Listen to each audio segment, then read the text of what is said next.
Good morning, Ian Crouch with your 8:30 Hunter News update. The region's peak business body will be looking to tick off a number of items on its wish list when today's federal budget is announced.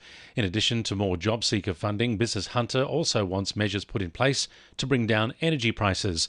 Policy and Public Affairs Manager Sheena Martin says they're also looking for the government to continue funding projects like the Singleton Bypass. Continuation of funding for infrastructure projects, so all roads and rail projects that have been committed are enormously important for the region. So they're vital connective infrastructure that will support our progress and help us meet the ambitions of the region into the future.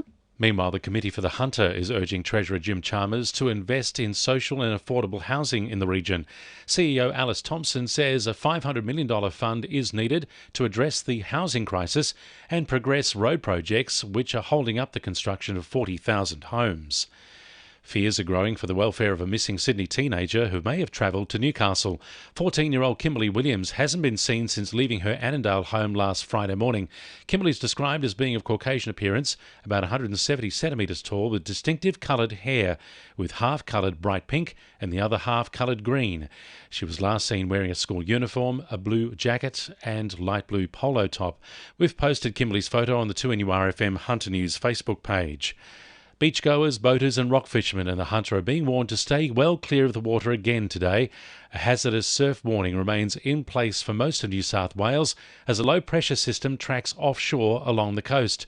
Surf Life Saving Chief Executive Stephen Pearce says people venturing into the water are also putting rescuers' lives at risk. It is extremely hazardous, and we're just hoping people are heeding the warnings and having some common sense and not putting themselves in danger in these conditions. Lake Macquarie City Council is facing pressure from Blackhaw's Park and Toronto residents to remove a camp of flying foxes.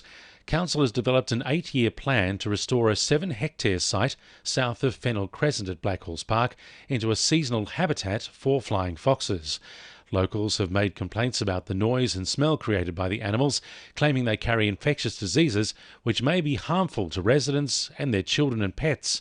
Council's Senior Natural Assets Officer Dominic Edmonds says the animals pose minimal health risks. We're trying to help through this project to also get people to understand that in most circumstances, unless you're actually picking bats up and getting bitten by a bat, which is highly unlikely, a lot of the diseases and a lot of the issues that people think they can get just aren't the case. The University of Newcastle has forged ties with the manager and operator of the state's high-voltage electricity network to create opportunities for students to work on energy projects.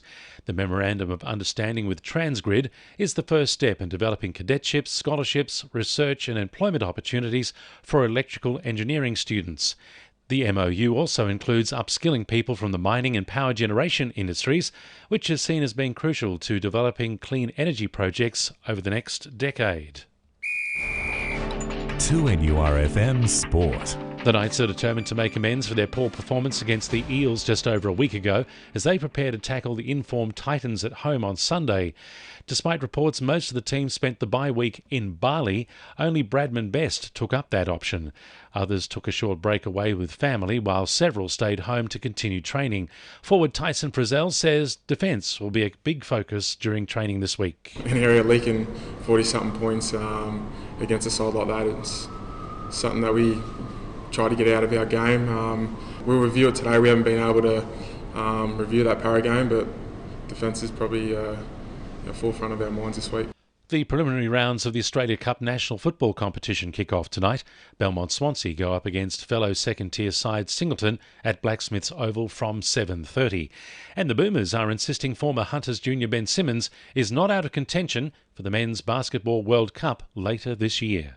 And the winning numbers in Monday Lotto are 8, 14, 16, 24, 30 and 36, and the supplementaries are 18 and 35.